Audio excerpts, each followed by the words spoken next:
माता की, भारत माता की। महाराणा प्रताप अमर रहे, महाराणा प्रताप अमर रहे।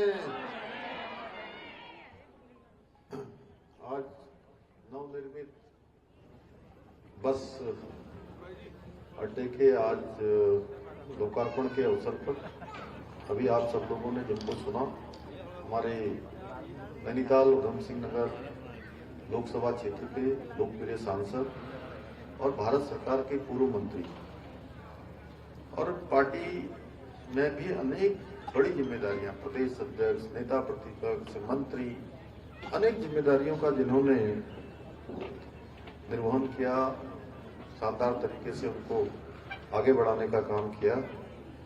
आदरणीय अजय भट्ट जी, विधायक रुद्रपुर श्री शिव अरोड़ा जी, भारतीय जनता पार्टी के जिला अध्यक्ष श्री कमल जिंदल जी, जिला पंचायत के अध्यक्ष श्री अजय मौर्य जी, पूर्व विधायक डॉक्टर प्रेम सिंह राणा जी, प्रदेश उपाध्यक्ष श्रीपाल राणा जी, नगर पालिका परिषद खटीमा के चेयरमैन श्री रमेश चंद्र जोशी जी, डॉक्टर अनिल डब्बू जी, अध्यक्ष मंडी परिषद, रीना जोशी जी, सचिव परिवहन उत्तराखंड श्री नितिन भदौरिया जी, जिलाधिकारी उधम सिंह नगर श्री जय किशन जी, बीसी उधम सिंह नगर विकास प्राधिकरण श्री मणिकांत मिश्र जी, एसएसपी उधम सिंह नगर, महेश राणा जी, मंडल अध्यक्ष रमेश जोशी जी, अमित कुमार पांडे जी, नीता सक्सेना जी, अध्यक्ष महिला मोर्चा हिमांशु बिष्ट जी,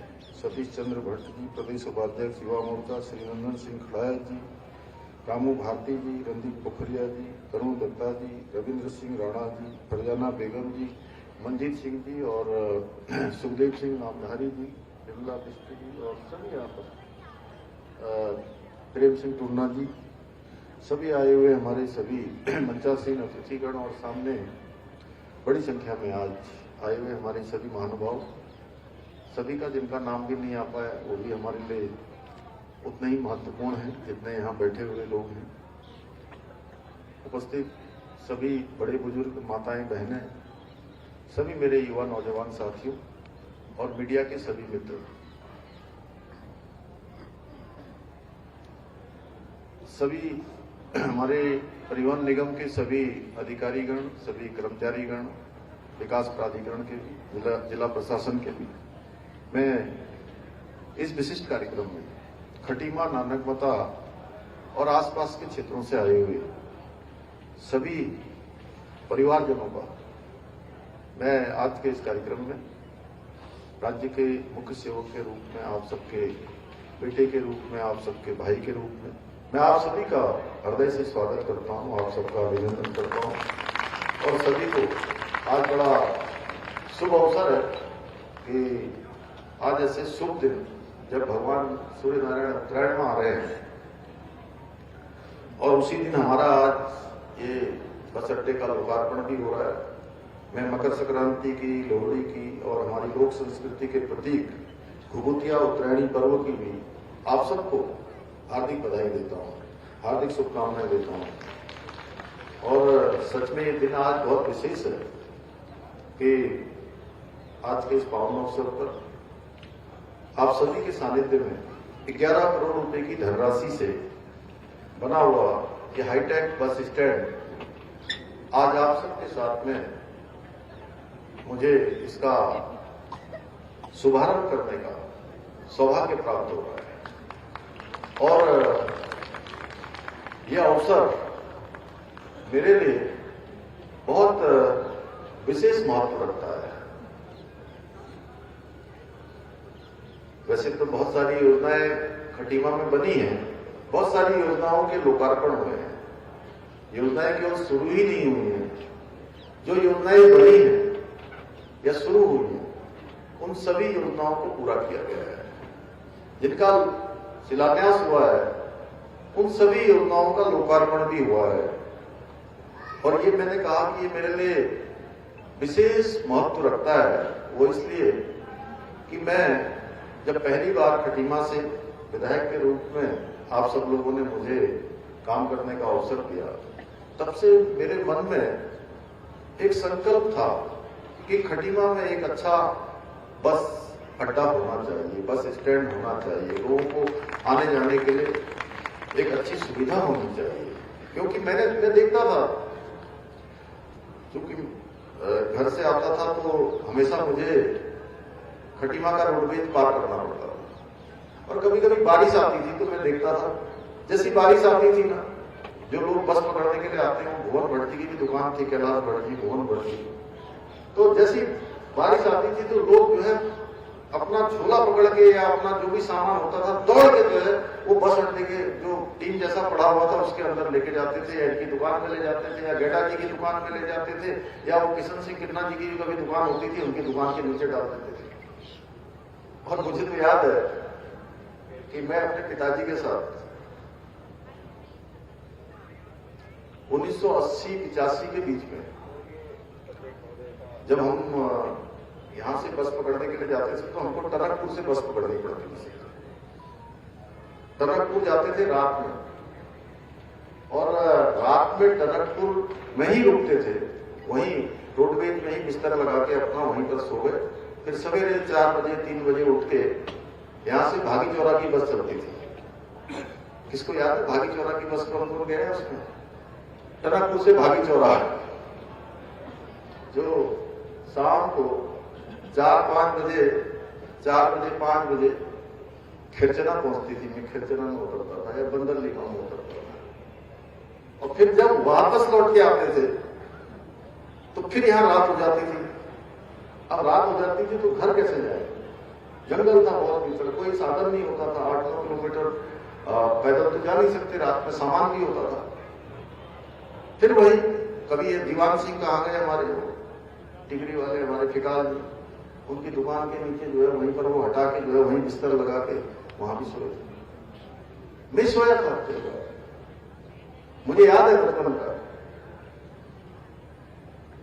तो तब में जब मैंने सोचा कि आप सबके आशीर्वाद से, भगवान की कृपा से मुझे मेरी पार्टी के निर्देश पर मुझे यहां से विधानसभा में खड़ा कर दिया, तो मैंने आप लोगों ने मुझे विधानसभा भेजा, तो मेरे मन में था कि खटीमा में एक हाईटेक बस अड्डा होना चाहिए।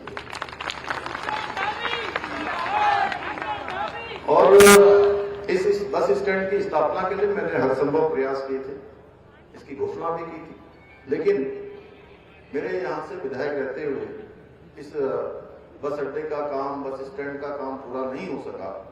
परंतु मेरा सौभाग्य है कि आज मुझे इस उत्तरायणी के शुभ दिन पर राज्य के मुख्य सेवक के रूप में ये बस अड्डा आप सबको समर्पित करने का सौभाग्य प्राप्त हो रहा है। भाई बहन, अभी हाल ही में नानकमता में आयोजित होने वाले जनजाति गौरव दिवस के अवसर पर मैंने खटीमा बस स्टैंड का नाम महाराणा प्रताप, जो कि वीर शिरोमणि थे, जिन्होंने कभी झुकना स्वीकार नहीं किया, घास की रोटी खाना स्वीकार किया, धर्म की रक्षा के लिए, संस्कृति की रक्षा के लिए, हम सब की रक्षा के लिए, तो उनका नाम हमारी आने वाली पीढ़ियों को स्मरण होना चाहिए, जिससे कि हमारी आने वाली पीढ़ी उनके जीवन से प्रेरित होकर राष्ट्रभक्ति के क्षेत्र में, धर्म के क्षेत्र में, संस्कृति के क्षेत्र में, देशभक्ति के क्षेत्र में काम करे। इसलिए महाराणा प्रताप के नाम से ये बस अड्डा करने की घोषणा की थी। मुझे अत्यंत प्रसन्नता है कि आज हम इस बस स्टैंड में महाराणा प्रताप द्वार के निर्माण का भी शिलान्यास किया है। मुझे पूरा विश्वास है कि ये नवनिर्मित बस स्टैंड न केवल परिवहन व्यवस्था को और अधिक सुगम और व्यवस्थित बनाएगा, बल्कि हमारे यहाँ के स्थानीय व्यापार, पर्यटन, रोजगार के नए अवसरों को और क्षेत्र के विकास को भी इससे गति मिलेगी। और इस बस अड्डे के बन जाने से बहुत सारी सुविधाएं हो जाएंगी। बहुत सारा जो बसों को हमारे अंदर से जाकर घूम के आना पड़ता है, तमाम जाम की स्थितियां होती हैं, तमाम प्रदूषण होता है, उस सब से भी, धूल से भी मुक्ति मिलेगी। भाइयों बहन, आज आदरणीय प्रधानमंत्री श्री नरेंद्र मोदी जी के कुशल नेतृत्व और मार्गदर्शन में हमारा राज्य भी विकास और समृद्धि के नए कीर्तिमान स्थापित कर रहा है। आज जहां शहरी क्षेत्रों में शिक्षा, स्वास्थ्य, सड़क, परिवहन, पेयजल, इन सभी इंफ्रास्ट्रक्चर को हम मजबूत कर रहे हैं, वहीं सुदूरवर्ती क्षेत्रों तक भी इन सभी सुविधाओं को ले जाने का काम बहुत तेजी से हो रहा है। आज राज्य का कोई सुदूरवर्ती क्षेत्र हो, वहां भी विकास पहुंच रहा है। नीति, माणा, मिलम, गुंजी ऐसे सांकरी जैसे क्षेत्र, उत्तरकाशी का सांकरी का क्षेत्र, जहां 2-2.5 हजार लोग आजकल वहां पर प्रत्येक दिन देश दुनिया के पर्यटक आ रहे हैं। गुंजी जैसे क्षेत्र में आदि कैलाश में यात्रा प्रारंभ हुई है।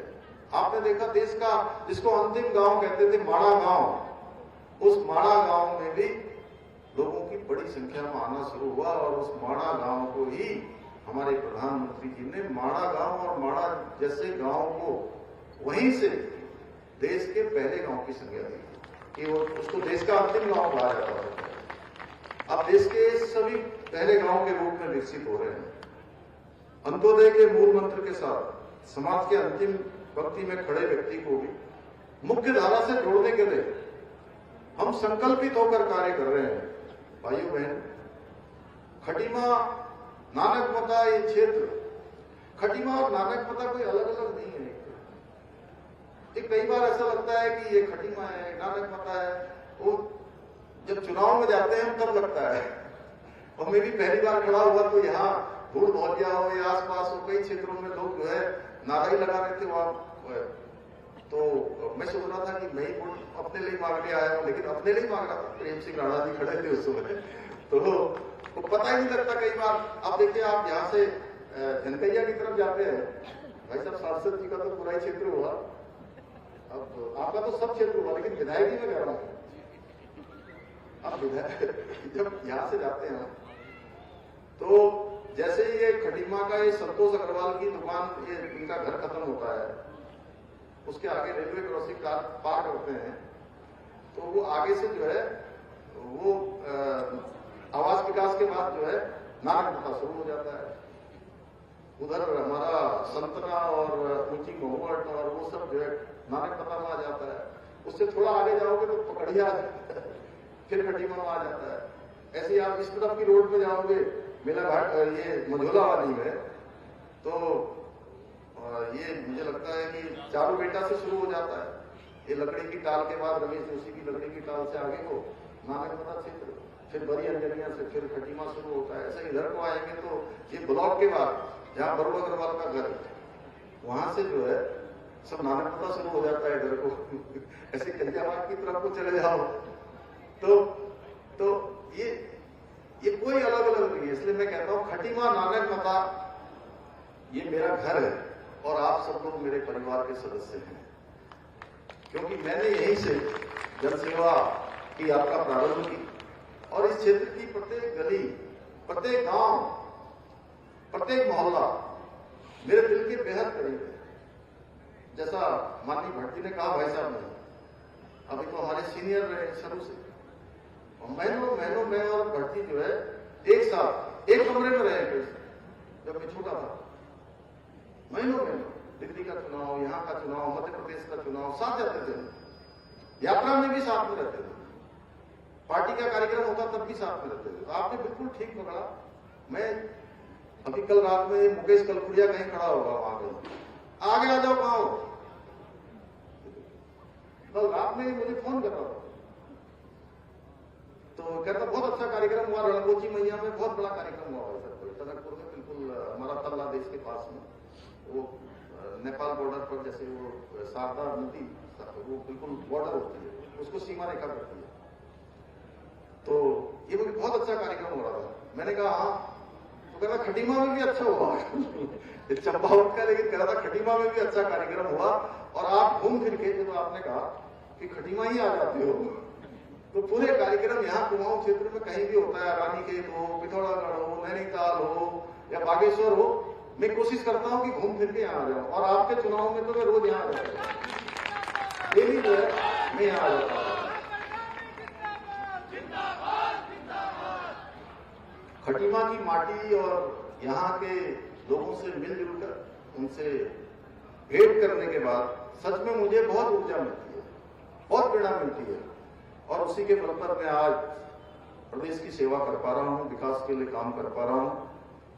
हमारी सरकार खटीमा के समग्र विकास और यहाँ के नागरिकों के जीवन को बेहतर बनाने के लिए विभिन्न योजनाओं को निरंतर धरातल पर उतार रही है, निरंतर उसको आगे बढ़ा रही है। चाहे यही बगल में बना हुआ हमारा बाईपास हो, इस बाईपास का निर्माण आप सबको पता है बड़ा कठिन था और काफी कठिनाई के बाद ये बाईपास का निर्माण कार्य भी पूरा हुआ। आज अनेक पुलों का, सड़कों का व्यापक नेटवर्क यहां बन रहा है। अभी बहुत सारे काम प्रस्तावित भी हैं, वो जल्दी उनको सबको भी स्वीकृति मिलने वाली है, भारत सरकार के स्तर पर भी, राज्य सरकार के स्तर पर भी। और सितारगंज से टनकपुर ये 4 लाइन के लिए भारत सरकार ने स्वीकृति प्रदान कर दी है। जल्दी आने वाले समय में इसी प्रकार से अभी हमने मझोला खटीमा को भी जो है चौड़ीकरण के लिए उसकी भी सारी प्रक्रियाएं आगे बढ़ गई हैं। इसके अतिरिक्त केंद्रीय विद्यालय की स्थापना भी यहाँ पर हो गई है। चकरपुर में हमारा खेल स्टेडियम बढ़िया बन गया। पूरन बोरा जी वहां के कोच भी नियुक्त हो गए। कहाँ है पूरन बोरा जी? आज आए नहीं, कहीं दिखे भी नहीं मुझे। पूरन बोरा जी वहां कोच भी नियुक्त हो गए क्योंकि मैंने देखा है वो बहुत मतलब मिशनरी हो गए, बच्चों को ट्रेनिंग देने का काम करते हैं। इसके अलावा यहाँ पर ITI, पॉलिटेक्निक, 100 बेड का नया अस्पताल, ये सब बुनियादी सुविधाएं इन सबको मजबूत कर रही है। वहीं विद्यार्थियों के लिए साथी केंद्र की स्थापना करने के लिए पिछले दिनों औद्योगिक विकास को गति देने के लिए यहाँ पर अन्य काम भी किए जा रहे हैं। इतना ही नहीं, अभी खटीमा और टनकपुर के बीच में एक भव्य शहीद स्मारक बनाने की भी मैंने घोषणा की है और उस पर भी जल्दी ही काम प्रारंभ हो जाएगा।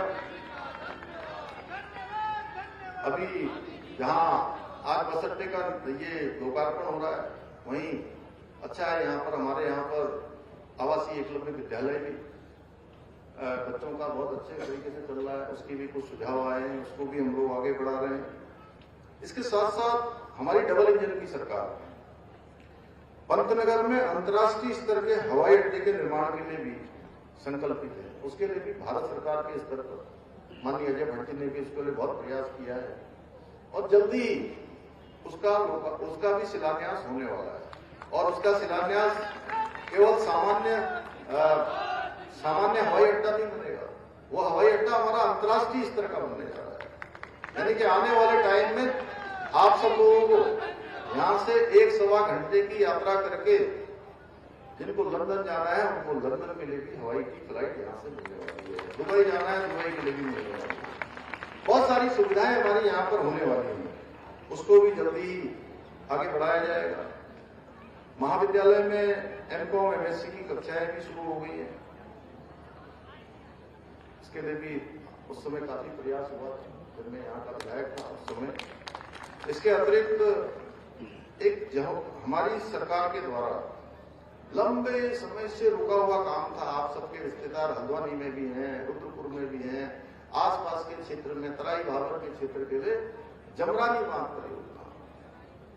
बहुत छोटे थे हम लोग, तब से सुनते थे, आप लोग भी सुनते थे कि जमरानी बांध बनेगा, तराई भाबर के पानी की समस्या समाप्त होगी। मैं अजय भट्ट जी को बहुत बधाई देता हूं, इन्होंने बड़ा उसमें पहली बार जब सांसद बने और इनसे पहले वाले सांसद हम सबको राजनीति में जिन्होंने आगे बढ़ाया, आगे हमारा मार्गदर्शन किया, आदरणीय कोश्यारी जी, उनका भी एक ड्रीम प्रोजेक्ट होता था। और मैं प्रधानमंत्री मोदी जी का आप सब की तरफ से, उत्तराखंड वासियों की तरफ से और उत्तराखंड के साथ साथ उत्तर प्रदेश के भी बहुत सारे इलाके आए हैं, उनकी तरफ से भी प्रधानमंत्री जी का धन्यवाद करता हूं कि 50-60 साल से लोग इसकी प्रतीक्षा कर रहे थे और जमरानी बांध की योजना को भी स्वीकृति मिल गई। आज वहां भी काम प्रारंभ हो गया है। भाइयों बहनों, इसके साथ साथ उत्कृष्ट चिकित्सा सुविधाएं उपलब्ध कराने के लिए एम्स का सैटेलाइट सेंटर हमारा बिल्कुल बनकर तैयार हो गया है। हमारा प्रयास है कि इस साल चालू हो जाएगा। इसी साल हम लोगों ने ये संकल्प किया है कि इस साल, वैसे तो मैं आज जब गाड़ी में आते समय मेरे साथ रामू जोशी जी और कौन से 2 लोग थे, तो मैं कह रहा था कि वैसे तो अस्पताल जाने की कभी किसी को जरूरत नहीं पड़नी चाहिए। मैं भगवान से प्रार्थना करता हूं, हे भगवान अस्पताल किसी को मत भेजना। मैंने खुद देखा है अस्पताल में जाकर कितनी परेशानियां होती हैं। कितने भी आपके पास सुविधाएं हो, कितने भी साधन हो, कितने भी आपके घर में इस सब की व्यवस्था हो, लेकिन उसके बावजूद भी अस्पताल बड़ा खराब होता है। जब इलाज के लिए हम किसी स्वजन के लिए जाते हैं, मैंने उसको बहुत नजदीक से जिया है, देखा है, लेकिन उसके बावजूद भी अब एम्स की जो सुविधाएं हमको दिल्ली में मिलती हैं, और दिल्ली में जाने के बाद कभी बेड मिलेगा कि नहीं मिलेगा, क्योंकि पूरे देश भर का इतनी बड़ी संख्या वहां आती है। अब जो दिल्ली की सुविधाएं हैं, वो दिल्ली की सुविधाएं यही हमारे किच्छा में मिला करेंगी। तो किच्छा में एम्स का सैटेलाइट सेंटर चालू हो जाएगा। हाँ, इसके साथ साथ हेली एम्बुलेंस की भी व्यवस्था है। अगर कोई इमरजेंसी होगी तो सैटेलाइट सेंटर से, एम्स से हेली सेवा सीधे उस स्थान पर पहुंचेगी जहां पर हमारे जो मरीज होंगे या जो बीमार होंगे उनको लाने के लिए। इसके साथ साथ इंडस्ट्रियल स्मार्ट सिटी, इसका भी जो है रुपया फार्म में 1000 एकड़ जमीन पर बनाया जा रहा है, और उसके बनने से पूरे क्षेत्र के विकास को गति मिलने वाली है। हमारे परिवार के बच्चों को वहां पर रोजगार मिलने वाला है। कई हजार नौजवान युवाओं को रोजगार मिलेगा। भाइयों बहनों, खटीमा में विकास कार्यों की लिस्ट इतनी लंबी है कि सभी के नाम ले पाना संभव नहीं है, लेकिन मैं इतना अवश्य कहूंगा कि आपका ये भाई, आपका ये बेटा आगे भी खटीमा के विकास कार्यों में कभी कोई कमी नहीं आने देगा। आपने देखा होगा अभी लैंड माफिया, लैंड जिहाद करके अनेक जमीनों पर कब्जा कर रहे थे।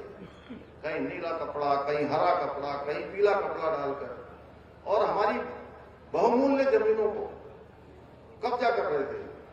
हमने इस सुनियोजित लैंड जिहाद पर कड़ी कार्रवाई करते हुए इन लैंड माफियाओं से, इन लैंड जिहादियों से 10,000 एकड़ जमीन मुक्त कराने का काम किया है।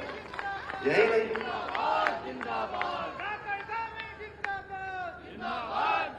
यही नहीं, करीब 600 के करीब अवैध रूप से बनी हुई अवैध संरचनाओं को, जो वन भूमि पर अतिक्रमण करके बनाई हुई थी, सरकारी भूमि पर अतिक्रमण करके बनाई हुई थी, उन अवैध संरचनाओं को भी हटाने का काम किया है।